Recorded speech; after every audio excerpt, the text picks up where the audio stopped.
Good morning. Hope you are doing fine. Continuing the chapter, Public, Private and Global Enterprises. Last session, we had spoken about the changing role of public sector enterprises. That means government role in developing the economy. Now, in this chapter, we spoke about public sector undertakings, and this last part of it is global enterprises. So let us talk about global enterprises. Global means which are present in many countries, right? Globally they are operating.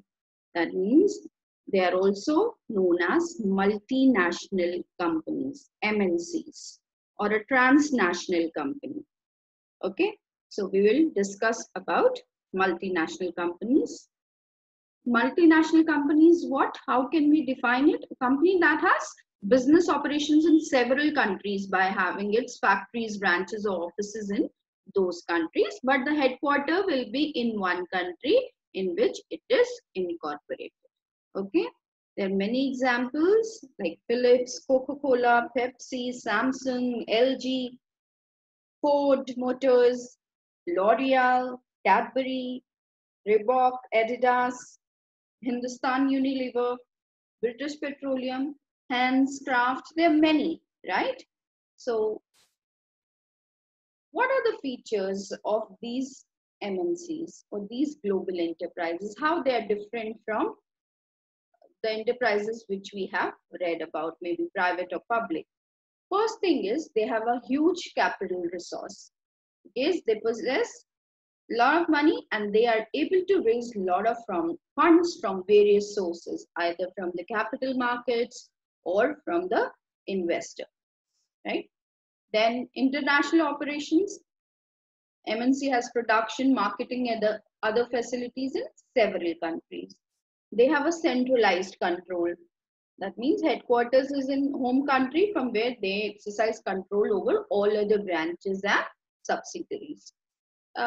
It provides only broad policy framework to them and there is no interference basically on the day-to-day operations. They have to run their show in the country which is assigned. Okay, only the broad guidelines to run the operations are given.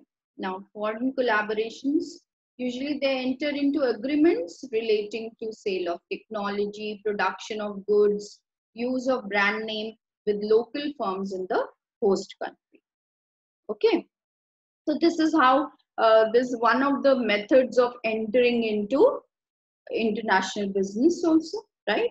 You collaborate with companies who already have established brand name and then open your own setup in that particular country. This is how MNC operates.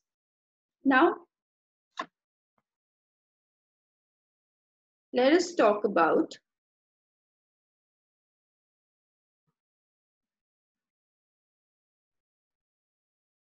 what are other features. Now, advanced technology.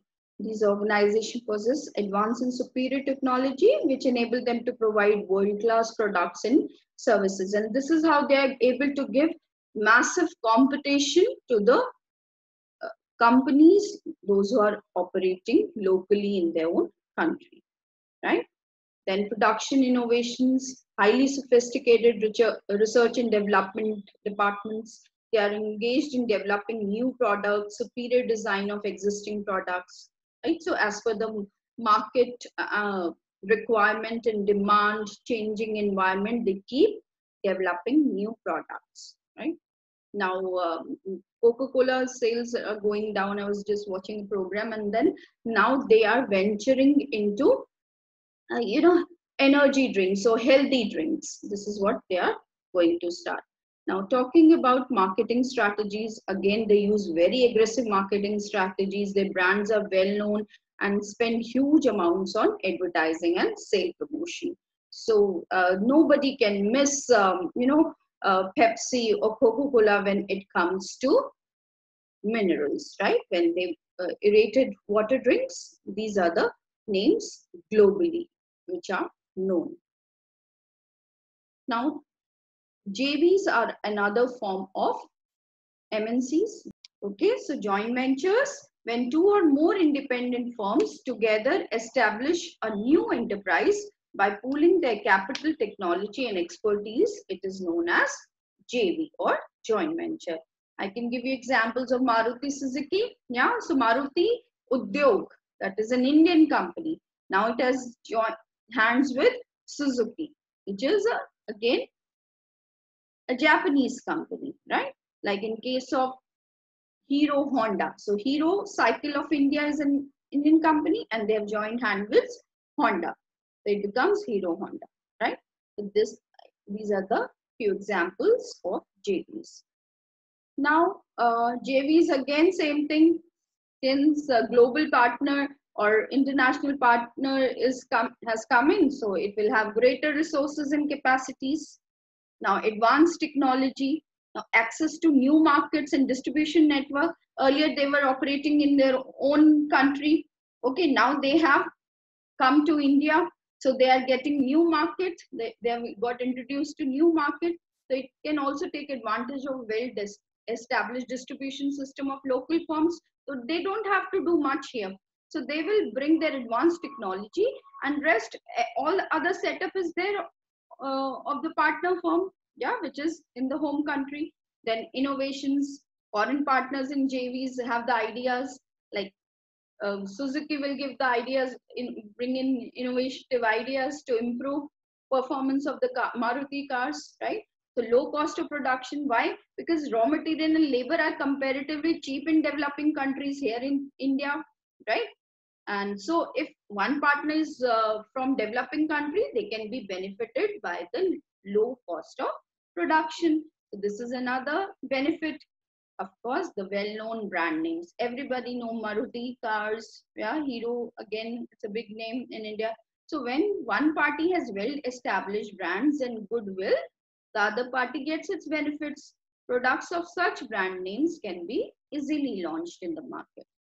Okay, so already established brand name is there.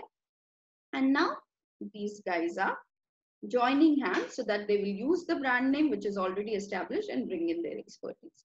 So this is what JVs are, joint ventures. Another very important concept which is P3, PPP or public-private partnership. It means an enterprise in which a project or services financed and operated through a partnership of public, here is government, right? Government and the private enterprises. Here you can see the PPP projects in India, public-private partnership projects, sector-wise, airports, in education sector, energy, healthcare, ports, railways, tourism. So in almost every sector, we are having this, okay? Delhi Metro's classic example of public-private partnership. So why it is useful? What are the features? It facilitates partnership between public sector and private sector.